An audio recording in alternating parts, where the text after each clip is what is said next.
Doctor रोशन एक government द्वारा appoint doctor थे और उनकी ड्यूटी उत्तर प्रदेश के एक छोटे से गांव गंगापुर में लगी थी।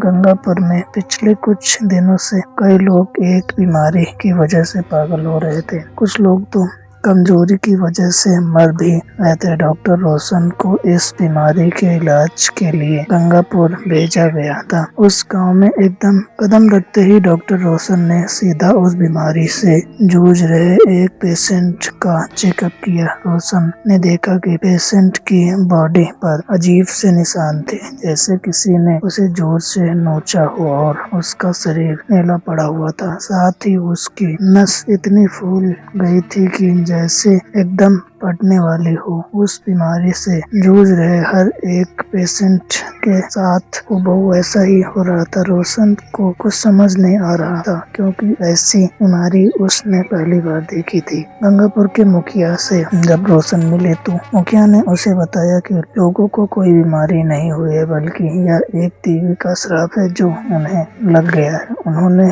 कहा कि यह सब कंस्ट्रक्शन वर्कर्स हैं। इन्होंने देवी के मंदिर की मरम्मत का काम मिला था। मरम्मत करते वक्त मंदिर बंद कर दिया गया था और किसी को भी मंदिर में जाने की अनुमति नहीं थी, यहाँ तक कि मंदिर के पुजारी को भी नहीं। और यहाँ की मान्यता है कि देवी को खुश करने के लिए अपने खून का बलिदान देना होता है और उसे चढ़ाना होता है, और जब मंदिर बंद है तो किसी ने भी देवी को खून नहीं चढ़ाया। इसी वजह से देवी क्रोधित हो गई और अब उसके क्रोध का क्रोध सब पर भारी पड़ रहा है। मुखिया ने कहा कि देवी को जल्द ही किसी बलि देना होगा, वरना तब तक वह खुद गंगापुर के लोगों की बलि चढ़ाती रहेंगी। मुखिया ने रोशन को फौरन गांव छोड़ने की सलाह दी, पर रोशन एक बहुत ही एजुकेटेड और प्रोग्रेसिव आदमी थे। इन सब में बिल्कुल यकीन नहीं करता था। उसे लगा था कि ये सब सदियों से चलती आ रही झूठी बातें हैं। लेकिन जब रोशन को गंगापुर के इतिहास के बारे में बहुत चीजें पता लगी तो उसके रोंगटे खड़े हो गए।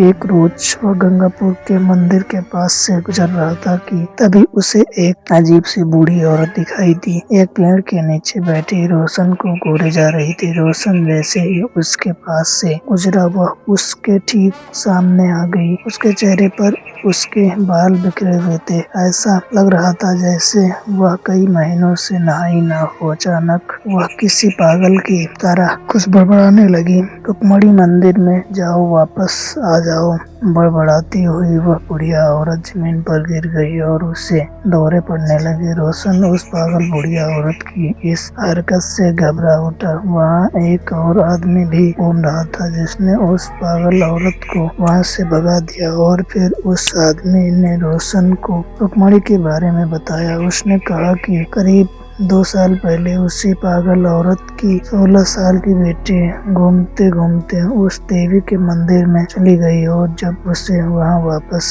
आई तब से ऐसे लगने लगा कि किसी ने उसके ऊपर काला जादू कर दिया हो। वह अजीब तरीके से बात करने लगी। मिट्टी और मिट्टी में सोने कीड़े मकोड़े खा जाती थी और उस गांव के कुएं के पानी में कभी थूकती तो कभी अपना हाथ चाकू से काट के उसका खून उस कुएं में गिरा देती। दोस्त मार्केट से लोगों को लगने लगा कि जब वह मंदिर में गई होगी तो उसने न चाहते वे भी देवी को नाराज कर दिया होगा, जिसकी वजह से देवी ने क्रोध में आकर रुक्मणी को एक श्राप दे दिया।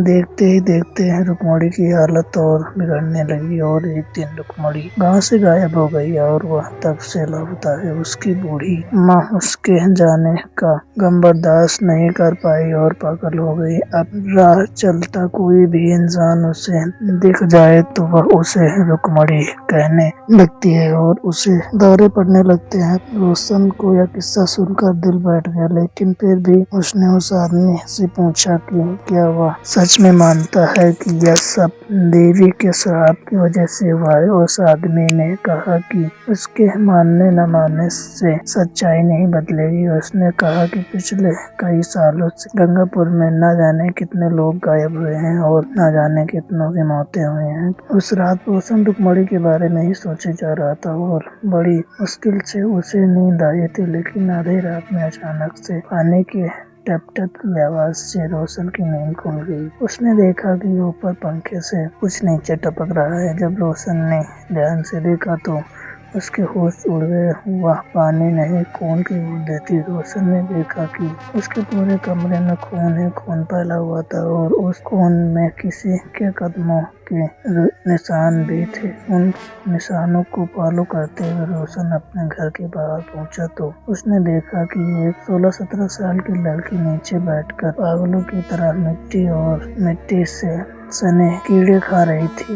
उसका शरीर बिल्कुल वैसा ही दिख रहा था जैसे वह उसी बीमार औरत का था। नसें फटने को थी और चेहरे पर नीले रंग के अजीब से निशान। उस लड़की के पास भी खून भरा पड़ा था। वो लड़की एकदम से उठ खड़ी हुई और फिर बहुत ही अजीब तरीके से चलते हुए रोशन की तरफ आने लगी और फिर अचानक ही उसने रोशन का गला पकड़ लिया और उसे हवा में उठा लिया। इससे पहले कि रोशन कुछ कर पाता, उस लड़की की आंखें सफेद हो गई और उसे अजीब से दौरे पड़ने लगे। उसने रोशन का गला छोड़ दिया और रोशन नीचे गिर पड़ा। रोशन ने गिरते ही वो लड़की भी बेहोश हो गई। जब रोशन ने उसे चेक किया तो उस लड़की की सांसें नहीं चल रही थी। रोशन उसे तुरंत हॉस्पिटल लेकर गया, लेकिन वहाँ जो उसे पता चला उससे उसके रोंगटे खड़े हो गए। जब तक उस लड़की के टेस्ट हुए तो पता चला कि